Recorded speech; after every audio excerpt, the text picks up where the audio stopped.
Hey guys, I've been a little sick the last couple of days, so I haven't really done a video, but I wanted to do one real quick. So I got tagged by my friend Matt in a anatomical breakdown of the, I guess, Bible, right? Just wanted to share something with you. So when you're talking about the milk and the honey, astrologically, there's a group of stars in the sign Cancer called the beehive cluster.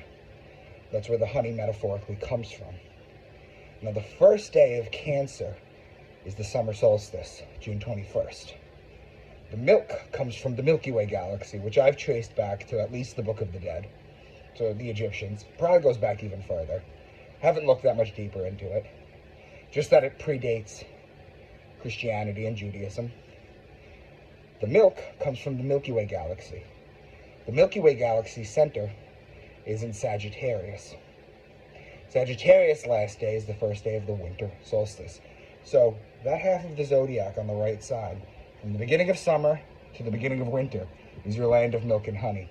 But anatomically, there's an anatomical version of this too.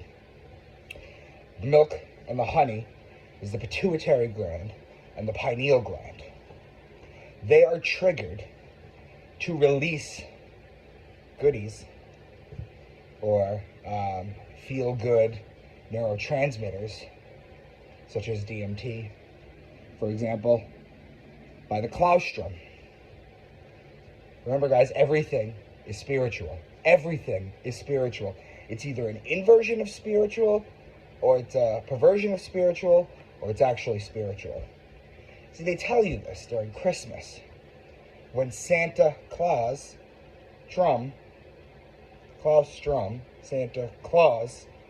comes down the chimney or the brainstem and drops all these little presents, or these neurotransmitters, to all the kids.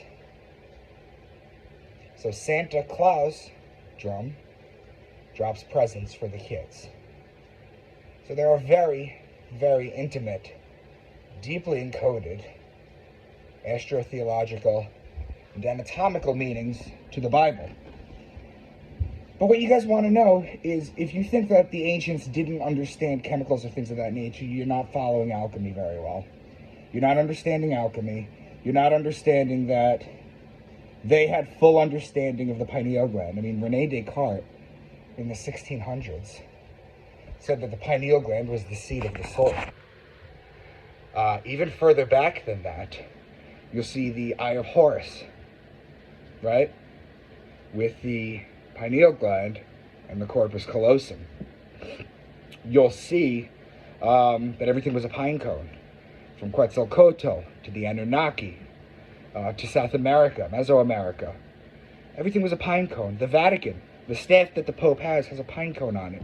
In the Vatican court, they have something called the Court of the Pine Cone, where it's two pine cones flacked on either side by a phoenix. We can get into what the phoenix represents. It's the story of Christ. It's the sun. It's a flaming ball of life that metaphorically dies and reborn from its ashes. So there's real meanings out there to this, guys. Use your discernment in what makes sense to you. But they understood the pineal gland back then, because you knew that everything was a pine cone, because the pineal gland looks like a pine cone. So they understood this stuff. In fact, they understood medicine too. Did you know that the Egyptians, right? The Egyptians, when they would get an infection or cut on their leg, they would rub moldy bread on it. This has been documented. Remember, the Egyptians kept meticulous records of everything they did, even the unflattering shit, which makes them very different than most modern-day societies who come out with history textbooks that they're always the good guys. How would they know to rub moldy bread on their leg? Well, 1928, Fleming is credited with the invention of penicillin, even though it came from the UK. Remember, people discover things at the same time, and then they fight over patents, because we're all accessing the same Akashic records. There's nothing new under the sun. But they knew this back then. Why don't we give the ancients credit? So just a couple thoughts for you guys. I'm going back to bed. Have a good day.